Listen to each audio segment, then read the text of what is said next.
Hey, so I just watched the other side video that you sent me, and wow, like the thing that's going through my head right now, what is the guy's name? Was Amon, the second psychic with Lorraine, telling your Aunt Josie, that really, really bothered me. Um, I don't want to cry here. Okay, so yes, the dream was real, but I, your brother at that time had not fully crossed over yet, and he was desperate to have somebody find his killers, obviously, because there are more than one. Like, there's definitely more than one person involved in this, as we've discussed before. But he wasn't fully crossed over enough to be able to have clarity and see things. If your Aunt Josie would have gone, then something very bad would happen to her. So the dream wasn't meant as a harmful thing. It wasn't meant to hurt her, as far as her, getting harm done to her once she went and looked. It was meant as a cry to help, and she was psychic enough to be able to hear it. Um, and she was also the aunt, not mother, sister. And I'm not trying, father, not trying to downplay that at all. Please don't think that. Just because she is a tad bit more removed family wise, it was easier for her to hear the message that your brother had than say your mother, because of how difficult and just it's like throwing uh, I hate this analogy. It's like shooting bullets in the air and seeing what will come down where. So imagine your brother having like this great amount of strength, and he was shooting out messages everywhere he could possibly get, and your aunt picked them up. And um it wasn't necessarily meant for you guys to hear it, because like through a dream, because he didn't know how to control it. He knows how to control it now, but back then he didn't. So yes, that dream is haunting. I don't know if your aunt is still with us. I really can't tell right now because my heart hurts so badly. Like, it hurts. Like, I want to start bawling because I feel her guilt. And no, no, no, there was no reason for her to feel guilty. It was not her responsibility to find the murder weapon and the gun. They would have been watching that place like a hawk. And I think police were actually afraid of the place where your brother was murdered. They were afraid of it. They were afraid of where he was murdered, and they just couldn't go around it. They did a very half-assed job because of the danger to themselves, but also because I feel like they knew that this was gang related, and God, this hurts.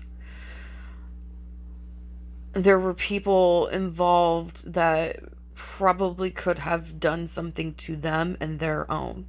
So, as much as this sucks, I think the police have a really, really good idea of who did this, and part of the reason why it seemed like they didn't scope over the place very well is because they didn't, because they were literally afraid of their own lives.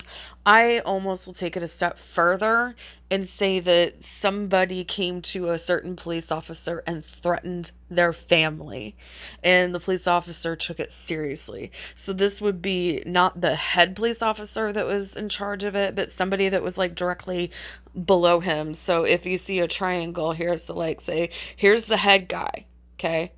And then right here is like his left hand guy and his right hand guy. It would have been his right hand guy. So somebody came and threatened the hell out of this guy, and he believed them. He took them seriously. He told the main guy, he told the left hand guy, and they all kind of collaborated and were like, "Yep, we're just gonna do bare minimum on this." They know who harmed your family, who killed your brother. They know. Um, Give me 15 minutes alone with them if they're still around, and I will figure it out, because they can't keep that.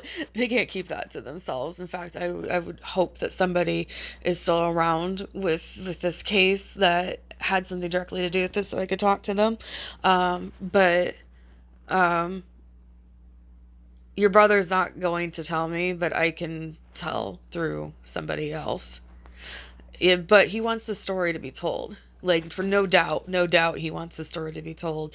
And we have to be very careful of who we say did it because of slander. But if we write in a specific way that says this is for entertainment purposes only, basically, then we'll get around some of this stuff, but we have to be very, very careful. But there's still people alive who are connected to Paul's case, who is still in this life. They're still really bad people who are still, your nephew is being hidden for a reason. And oh god, I just want to get a hold of the police officer. I have no idea if that's possible. If you could let me know if that's possible, because I well, I'll introduce myself to a psychic. They'll probably talk to me thinking that I'm crazy, and I'll be happy to pick their brain and see what they can think, because they won't be able to hide it from me. They're not that good. And that's something that I keep hearing and even getting encouraging from like Lorraine herself, is like, yeah, girl, go do this. Go pick the brains. Okay, I hope this helps out a little bit. I know that was all over the place. My heart is hurting so bad right now for your Aunt Josie, and I wish I could alleviate, any guilt or any pain. Like I said, I don't know if she's still with us, but anybody who was in her life know that she was not meant to actually find the murder weapon, and it would have come at great, great, great personal cost to her. So,